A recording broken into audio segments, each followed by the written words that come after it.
Welcome to सरल astro. बात करते हैं आज पद लगन के बारे में, जिसे हम आरूढ़ लगन के नाम से भी जानते हैं।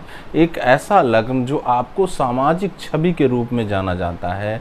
इस लगन के आधार पे आप ये जान सकते हैं कि आपकी सामाजिक छवि क्या है, आप क्या हैं, ये तो आपका लगन तय करता है। पर पद लगन जो है आपके समाज में क्या धारणाएं हैं आपके प्रति क्या लोग सोचते हैं, ये आरूढ़ लगन बताता है। तो बने रहें मेरे साथ और मैं आपके साथ साझा करूंगा कि आरूढ़ लगन बनाते कैसे हैं और इसे फलित में कैसे प्रयोग करें।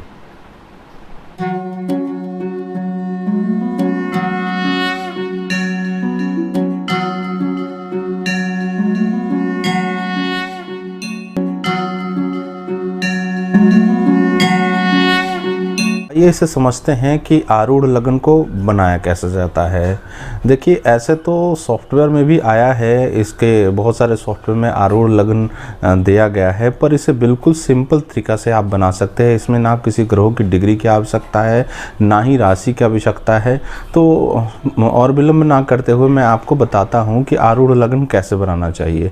देखिए, लग्न से जितने दूर की लग्नेश की दूरी होगी, वहाँ से उतने ही घर काउंट होगा। तो लग्न से लग्नेश की दूरी और फिर लग्नेश से उतनी दूरी पे जाना है, वही उसका आरूढ़ लगन और पद लगन होगा। तो आरूढ़ लगन बेसिकली लग्न जो है, लग्न से लग्नेश, लग्न के स्वामी हो जाते हैं लग्नेश, और लग्नेश के प्रतिबिंब को ही आरूढ़ लगन कहा जाता है। तो इससे एक सटीक भविष्यवाणी जो आपकी सामाजिक छवि के लिए बताए जाते हैं। देखिए, बहुत सारे व्यक्ति आपको समाज में मिलेंगे जो उनकी एक्चुअल स्टेटस के बारे में आपको अगर पता लगाना हो तो वो आरूढ़ लगन ही बता पाएगा। लोग दिखते कुछ और हैं और समाज में उनकी छवि कुछ और होती है। तो उस स्टेटस के बारे में अगर जानना हो तो आरूढ़ लगन से बढ़िया टूल्स आपके पास नहीं हो सकता। आइए इसे एक पत्रिका के माध्यम से समझते हैं कि इस जातक की जो पद लगन है, आरूढ़ लगन है, वो किन भाव में आते हैं। देखिए, ये पत्रिका जो आपके सामने प्रस्तुत है, ये सिंह लगन की पत्रिका है और लग्नाधिपति सूर्य जो है पंचम भाव में चंद्रमा के साथ विराजमान है। तो लग्नेश जो है अपने से पाँचवें भाव में गए हैं, तो सूर्य से जो पाँचवा भाव प्राप्त होगा वो मेष राशि प्राप्त होगी, नवम भाव के अंदर में आएगी। तो नवम भाव जो हुआ, मेष राशि जो हुआ, इनका पद लगन हुआ, इनका आरूढ़ लगन हुआ। तो आइए इसे एक और पत्रिका के माध्यम से समझते हैं। ये पत्रिका जो है वो वृश्चिक लगन की है। लग्नाधिपति मंगल जो है वो एकादश भाव में अवस्थित हैं, कन्या राशि के। तो जैसा कि सूत्र में आया था, नियम में आया था कि लग्न से लग्नेश की जितनी दूरी हो, लग्नेश से उतनी दूरी को काउंट करना है, वही आपका आरूढ़ लगन आएगा। तो लग्न से लग्नेश अगर देखेंगे इस पत्रिका में, मंगल बनते हैं, मंगल एकादश भाव में बैठे हैं। तो मंगल से एकादश भाव जब हम जाएंगे तो नवम भाव मिलेगा कुंडली का। नवम भाव में जो है वो कर्क राशि विद्यमान है, तो कर्क लगन का इनका आरूढ़ निकल के आएगा। तो इस तरह से आप आरूढ़ लगन बना। तो मैंने आपको बताया कि पद लगन कैसे बनाना चाहिए, आरूढ़ लगन कैसे बनाना चाहिए। देखिए, इसमें एक और मत आते हैं जो पराशरी मत हैं। ये मैंने जैमिनी मत की बात की।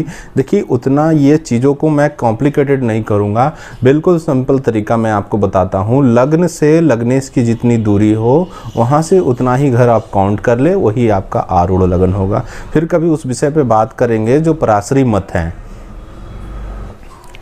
देखिए, आरूढ़ लगन जैसा कि मैंने आपको बताया कि ये बिल्कुल सामाजिक छवि के लिए इसे देखना चाहिए, क्योंकि ये प्रतिबिंब आधार पे ये लग्न बनाया जाता है। क्योंकि लग्नेश का जो प्रतिबिंब जिस भाव में आता है, जिसे हम पद लगन या आरूढ़ लगन कहते हैं, तो आपकी अक्ष क्या है, आपके प्रतिबिंब क्या है, ये आरूढ़ लगन जो है वो आपको दर्शाती है। तो देखिए, मैं इसे एक पत्रिका के माध्यम से मैं आपको एक बताता हूँ। ये पत्रिका जो है सिंह लगन की है, लग्नाधिपति पंचम भाव में विराजमान है।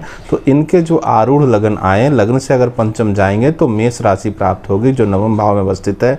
तो इनका आरूढ़ लगन जब हम बनाएंगे और ग्रहों को उसी अनुरूप जब हम इसमें सजाएंगे, तो देखिएगा इनके जो दसम भाव में हैं वो शुक्र और बुध की युति है। नियम जो है मैं आपसे कहता हूँ, आरूढ़ लगन के लग्न और त्रिकोण में अगर शुभ ग्रह हो तो सामाजिक छवि अच्छी होती है, पर यहीं पे अगर पाप प्रभाव हो, अशुभ प्रभाव हो, तो सामाजिक छवि पे धब्बा लगता है या आप कह सकते हैं सामाजिक छवि अच्छी नहीं होती। पर इस पत्रिका में अगर देखें तो ये जातक जो है सिंह लगन के हैं और इनके आरूढ़ लग्न जो है वो नवम भाव में आ रहे हैं। नवम भाव का अगर हम लग्न बनाते हैं, मेष लग्न बनाते हैं, तो शुक्र और बुध जो है वो दसम भाव में अवस्थित है। दोनों ही शुभ ग्रह हैं और सर्वाधिक शुभ ग्रह हैं। तो यहाँ पे जो जातक की एक्चुअल स्टेटस थी, जो वो डिज़र्व करते थे, उससे कहीं ज़्यादा ये जो है समाज में डिज़र्व करते हैं। तो आप ये देखें कि आरूढ़ लगन बना के कि केंद्र और त्रिकोण में शुभ प्रभाव आ रहे हैं कि नहीं। इसे एक और पत्रिका के माध्यम से समझते हैं। वृश्चिक लगन की है। लग्नाधिपति मंगल जो है एकादश स्थान में अवस्थित है। तो जैसा कि नियम था कि लग्न से लग्नेश की दूरी और लग्नेश से उतनी ही दूरी काउंट करना है पद लगन और आरूढ़ लगन के लिए। तो जब हम मंगल से 11वें भाव में जाएंगे तो नवम भाव की प्राप्ति होगी। नवम भाव में जो है इनके कर्क राशि विद्यमान है, तो कर्क लगन का इनका आरूढ़ बनेगा। और जब हम कर्क लगन के आरूढ़ बनाएंगे तो दसम भाव में देव गुरु बृहस्पति जो नवग्रह व्यवस्था में सर्वाधिक शुभ ग्रह हैं, और शुक्र और बुध जो है वो चौथे भाव में तुला राशि का अवस्थित है। तो यहाँ पे देखिए केंद्र में इनके 2-3 प्लैनेट जो है वो शुभ ग्रह हैं। तो इनकी जो एक्चुअल स्टेटस है उनसे कहीं ज़्यादा बेहतर ये इनका जो समाज के ऊपर जो छवि है, जब आप लग्न की बात करेंगे तो लग्न में ही वृश्चिक का शनि आपको मिलेगा। तो यहाँ पे आप देखेंगे कि लग्न से और आरूढ़ लगन से कितने अंतर आते हैं, मतांतर आते हैं। इसे आप फलित में यूज करें और हमारे साथ साझा करें। तब तक के लिए बने रहे मेरे साथ। ज्योतिष के मैं और भी सूत्र आपके साथ साझा करूँगा। तब तक के लिए नमस्कार।